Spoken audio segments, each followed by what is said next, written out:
Brian Marvin, Gracie Houston. I'm competing against Efrain Rodriguez. I was in the Army for 20 years and I was wrestling, coaching wrestling. I've pretty much done that my entire life.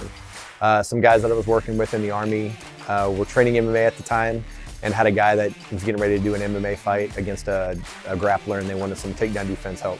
So I went and helped them, and they invited me, hey, come train with us, it'll be a good time. And I was actually excited about it and interested, but I was coaching wrestling at the time. So once the season got done, I just made a transition straight to no-gi submission grappling.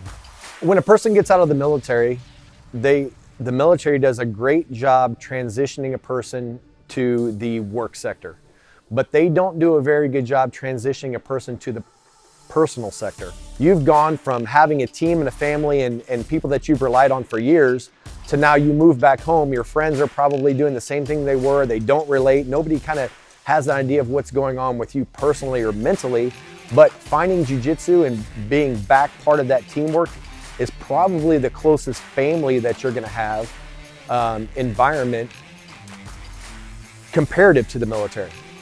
It's tough to compare anything to being in the military, but that teamwork and the camaraderie and the family atmosphere that you're gonna find that you should find in a Brazilian Jiu-Jitsu academy makes the transition so much easier. Plus, a lot of the times, people in the military doing combatives, they have that, grappling mindset of things that they were learning with their job, and they want to carry that on too.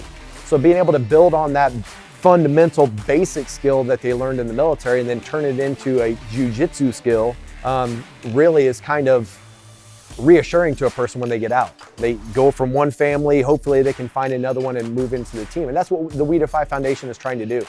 Not only create that connection between people, but if people have issues that they need help dealing with to continue with that anxiety and depression and PTSD or TBI or chemical dependency or things that the doctors say you need all these chemicals to make you better, like let's get you better physically and have you or have that person have accountability for that, not just having to rely on, oh, they got me on all these meds. I don't even know what these meds do, but they tell me to take these meds.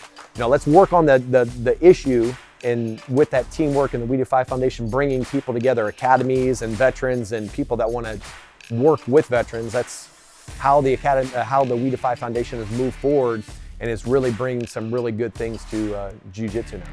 I'm Brian Marvin from Gracie Houston, competing against Efrain Rodriguez. Third Coast Grappling 4. Catch it live on FloGrappling.